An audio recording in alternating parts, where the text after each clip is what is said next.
puppy. Hey, what are you doing? What's going on, guys? Back today, another video. We got a nice little box to open. So just picked this up from one of them UPS box things that they have. We're gonna dive into this guy. Bad boy.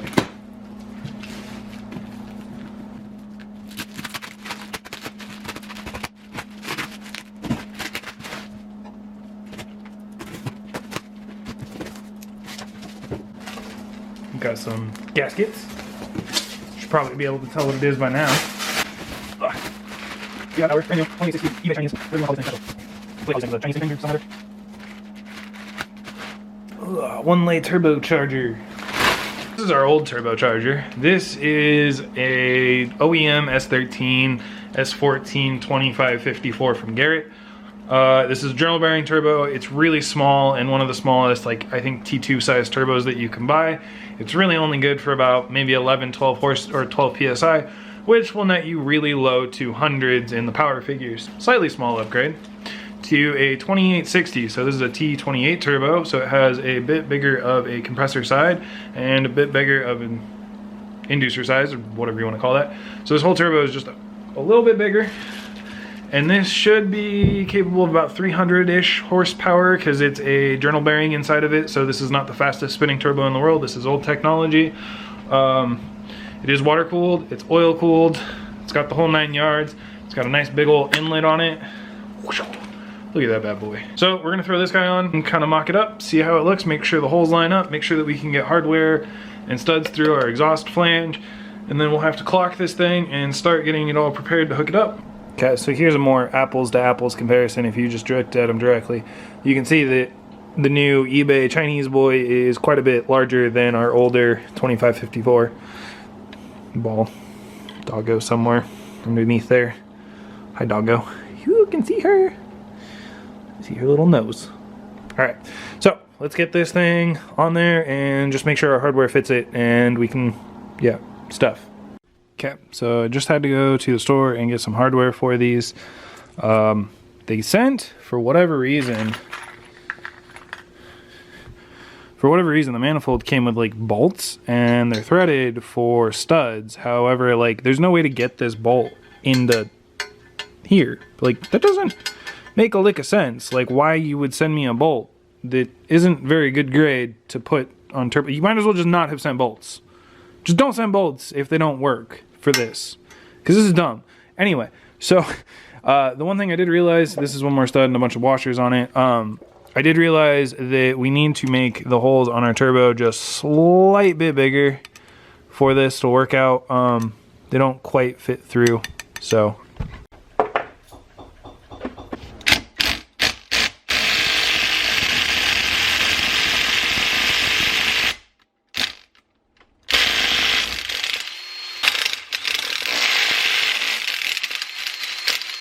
I should have done that sooner.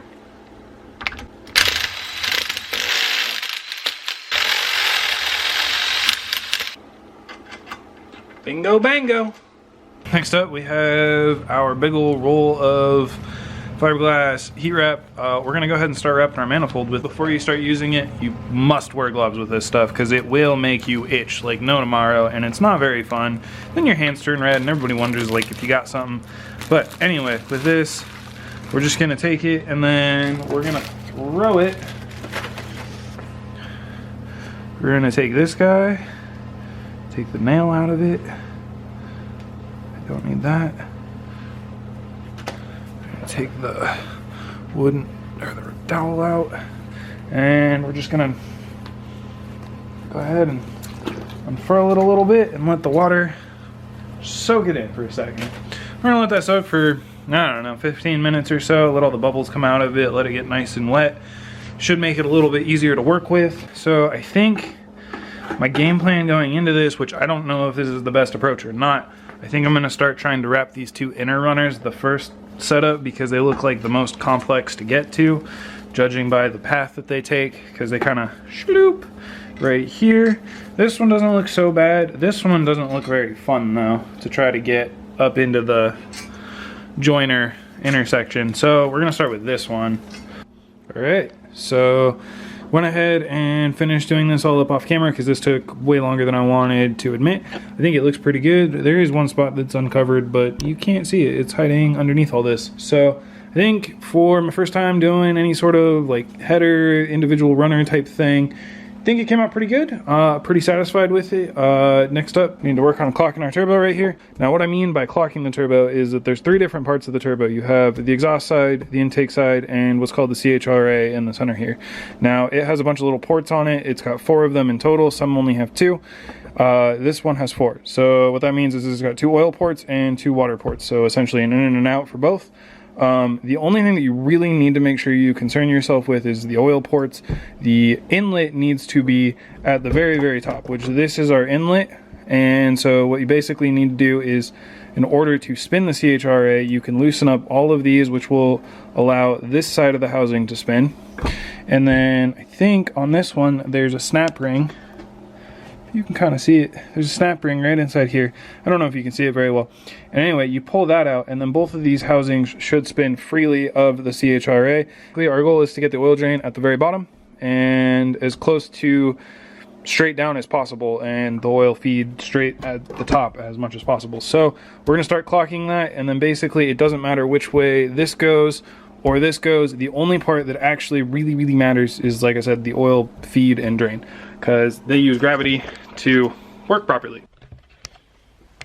Voila, magic of outfit changes and next day, because I just went and showered after being covered in fiberglass. It's not really all that fun.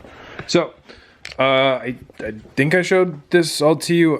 Turbo on, kind of, not really. I still need to put the gasket on it, and I'm still waiting on the drain fitting for this. So once the drain comes in, that's when we'll actually like put everything on for real, because I don't know if I'm gonna have to clock it, and it's easier not to connect everything now and clock it, etc., etc. So what we're gonna do right now is, if we come down into this hole, if you notice, we have our oil drain fitting here. I want to change that out. We're going to move this over to an AN line. So I got to get that fitting out, and then we're going to put on our water neck for down here. So let's start with getting that out. All right. So sometimes you just got to make do with redneck engineering, aka using plumbing tools to remove fittings. So got that one out. Now we get to go find our, it's over here somewhere. New fitting, 3/8 MPT to -10 AN fitting. I'm just simply gonna run a 10 AN oil drain from the turbo to this fitting. I've already tapped my pan. Yeah, nothing special. Just gonna throw this in real quick. Just do it, I guess. Stuff.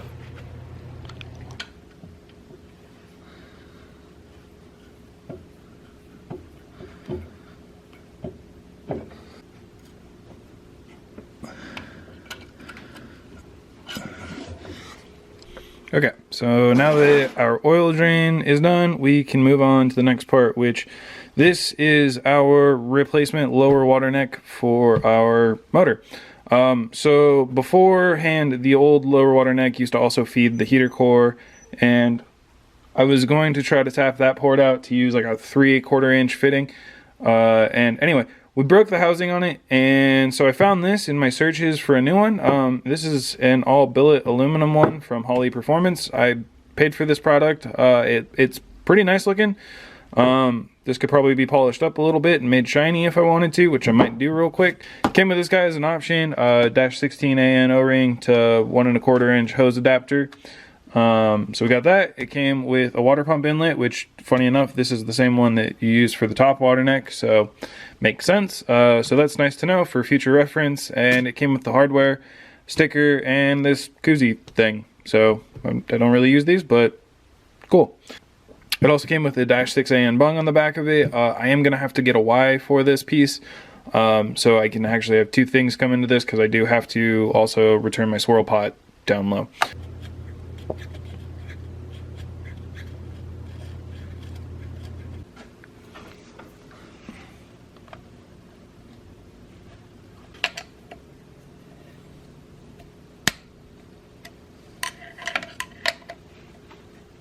Alrighty, so we've moved underneath the car now, and we've found a combination of hoses that seems like it's going to work. It's not actually touching the radiator. They are pretty much in line with each other. You can see where we need to cut the bends, and then we'll stick this aluminum pipe right in between them. And voila, low radiator hose. Basically, I guess how it's gonna look for the moment. I might like to find a one piece of this at some point. If anybody has any hose suggestions, I'm open. It's probably about maybe a foot and a half here. So I guess it's technically whatever the height of the Miata radiator is up, and then like 45 and like 45-ish, but you could probably make 90s work with just bending them a little extra. Not really a big deal. But anyway, so this is kind of what it looks like right now. On to the next one. I don't know what we're doing next. Dalton started assembling my boost couplers. Working on that side right now. Got the blow off valve over here because it fit perfectly. Just basically needed a straight and then a 90. So super solid. Cutting down that side right now. Dalton was here. He made some sweet cuts and pipes and whatnot, and we figured out some intercooler plumbing. So that's cool. Might leave it like this. Might change it at some point. Who knows? But thumbs up, thanks to Dalton. He, yeah. Anyway, just got caught up and hung out for a while. So anyway, moving on. I think we're gonna start working on our fuel system, actually. I don't have all of it right now, but I have most of it, because like I keep changing my mind on stuff. But anyway, so here we have fuel pump, Walbro. I think this is a 190, so might change that up to a 220 later on for a little bit more pump. Just a big old bag of fittings. More fittings, line, and we got a little filter. This guy's real tiny, but this should be fine, I would imagine. And just a generic fuel pressure regulator. So I think first up, we're gonna go ahead and figure out a place to mount this. And I was kind of eyeballing our firewall back here. Now there's not really a lot of room to mount anything where you have access to the top of it, except for right here. Just moving down the aisle. Let's do it to it. Babbity. Babbity. What are you doing? Babbity. Do you guys have garage dogs that are this cute? Is this one cute? Hello, garage doggo.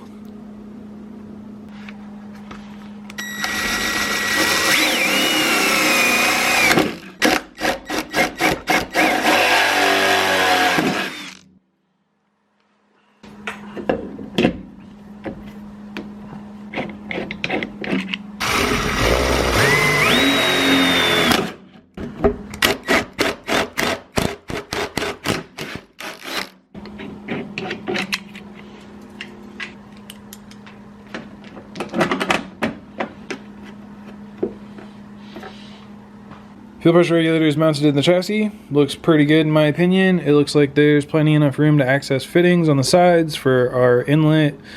Outlet is maybe a little snug. We might have to either bend the bracket up so it kind of... There, that's better. Fixed. Just bent it up a little bit.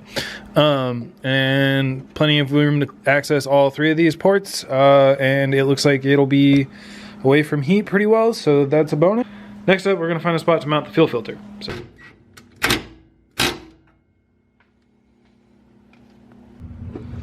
Okay, so we have the feed line ran, which is right there, that line. Straight over into the filter, and then from the filter, 90 down, goes up above this piece right here, down the chassis, and all the way up into the fuel pressure regulator. There's enough room to get some P-clamps up in here. So, oh, excuse my hair. So, just need to run the return line and then a line to the fuel rail. And that's really it for fuel lines. That was really easy. Alright, so let's go see if we have enough. I don't know if I have enough line. That I'm kind of afraid of, but we'll see.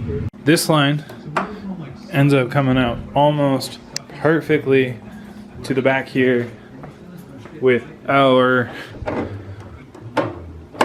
freaking fuel hanger thingy. Also, this is kind of cool. This is a piece from Stu Kelly Motorsports. I didn't have the hanger for the factory when I got this car, so I ended up having to order, or I found this one as an option online. I think it was really reasonable. I think it was about $100 or so. Pass through for wires. Pretty straightforward. Has two AN fittings to run line like this through it. But yeah, so anyway, we're gonna go ahead and throw lines on the ends of these, and then I think I'm officially out of hose for this, so I might have to order about 5 more feet of hose. I think I need a few more fuel line fittings anyway. So yeah, but pretty excited how this is coming out. Looks pretty good. And then we'll just have to get something from here into one of the ports on the rail and then block off the other two, so it shouldn't be too big. I'm thinking it'll probably be easiest because it's really hard to make little short lines. We might try to make one if we have enough extra.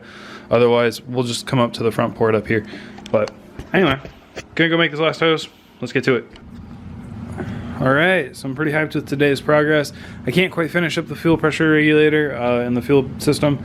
Basically, I just need to order a couple plugs for this fuel rail, and then I think I need like 2 90s and a little chunk of hose because I'm out of hose now. So we're just gonna have to stop there. I'm pretty happy with how it looks. It looks pretty okay. It's starting to look more and more like a car. You know, thanks to Dalton, we have couplers on, so that looks pretty tight. Just got to finish up buttoning up a few things here and there, and then we'll be on to like the next stuff, wiring and junk. All right, so anyway, I obviously have to go make another little bit of an order. Is what it is. I'm probably gonna end it here. It's probably a pretty short video. I didn't show you guys a lot of the process of making fuel lines. It's really not that interesting of a process. It's fuel lines, but we're almost done with the fuel system, so that can almost be checked off. We have to finish hanging the pump, which I do have, and we'll get there in a second. And then we have to finish making the lines, like I said, for the front of the rail, and then just obviously screw everything back together. But yeah, so anyway, that's gonna be it for today. Remember to like, comment, subscribe. I'll see you guys next time. Peace.